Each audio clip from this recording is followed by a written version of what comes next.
Kembali lagi dengan saya di sini, Aliza Lianti dengan NIM 22050705053 dari Prodi Pendidikan Bahasa dan Sastra Indonesia, Universitas Munawarman.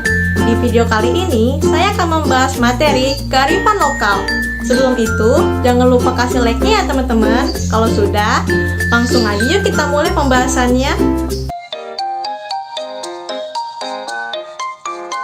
Kearifan lokal dan sangat erat kaitannya karena keduanya saling mempengaruhi dan terkait satu sama lain. Hubungan folklor dan kearifan lokal juga merupakan komunikasi lisan dengan cara lain untuk mentransmisikan budaya, dan ini termasuk hubungan folklor dan kearifan lokal. Kearifan lokal dan folklor seringkali saling terkait karena cerita-cerita dan tradisi lisan dalam folklor seringkali saling terkait karena cerita dan tradisi lisan di dalamnya. Biasanya mencerminkan nilai-nilai dan pengetahuan lokal yang lazim di suatu masyarakat. Bentuk kearifan lokal dalam folklor. Pertama, folklor lisan. Contoh folklor lisan Indonesia yaitu bahasa rakyat, ungkapan tradisional, pertanyaan tradisional, sajak dan puisi rakyat, cerita prosa rakyat, dan nyanyian rakyat. Yang kedua, folklor sebagian lisan. Contoh folklor sebagian lisan di Indonesia. Yang pertama, kepercayaan rakyat dan permainan rakyat.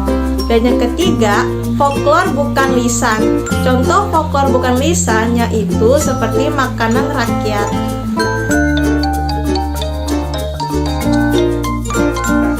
Kekayaan budaya kearifan lokal di tiap-tiap budaya Nusantara. Banyak contoh kekayaan budaya dan pengetahuan lokal Nusantara yang berkaitan dengan pemanfaatan alam untuk mengetahui makna dan tujuan bagi kepentingan masa kini dan masa depan.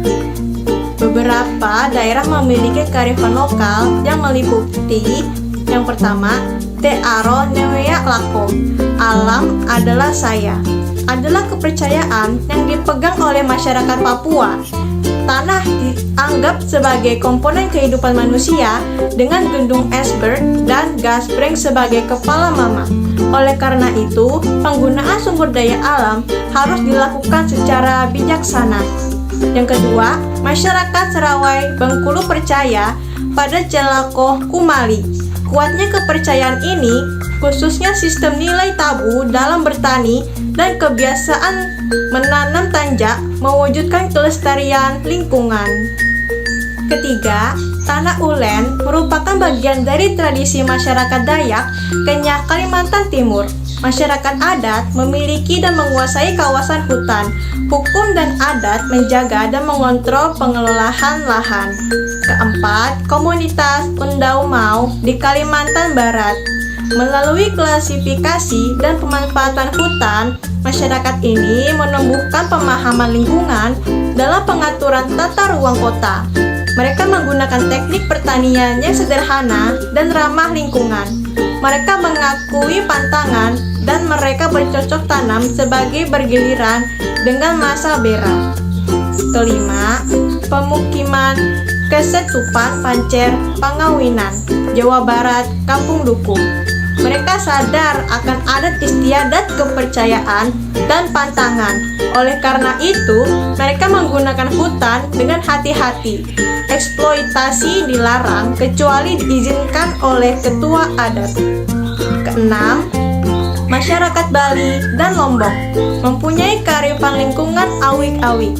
Awik-awik adalah suatu produk hukum dari suatu organisasi tradisional di Bali yang umumnya dibuat secara musyawarah, mufakat oleh seluruh anggotanya, dan berfungsi sebagai pedoman bertingkah laku dari anggota organisasi yang bersangkutan.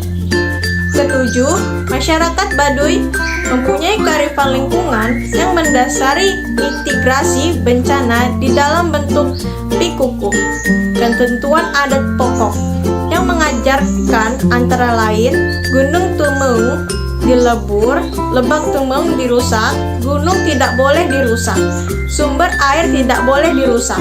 Seluruh anggotanya dan berfungsi sebagai pedoman bertingkah laku dari anggota organisasi yang bersangkutan.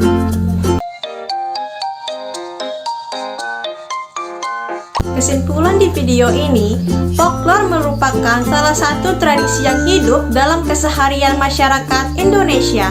Masyarakat folklore adalah kebudayaan kolektif yang tersebar dan diwariskan secara turun-temurun dan menjadi bagian dari kebudayaan yang bersifat tradisional, tidak resmi, dan mencakup secara nasional. Folklore yang mengandung cerita, mitos, legenda, dan dongeng, dan berbagai hal yang menyangkut hidup dan kebudayaan komunitas pemiliknya menjadi salah satu kekuatan budaya Indonesia. Melalui folklore, kita dapat mengetahui tentang kearifan lokal, local wisdom, sistem nilai, pengetahuan tradisional, sejarah, hukum, adat, pengobatan, sistem kepercayaan, religi, dan astrologi, serta berbagai hasil seni yang hidup di tengah-tengah masyarakat.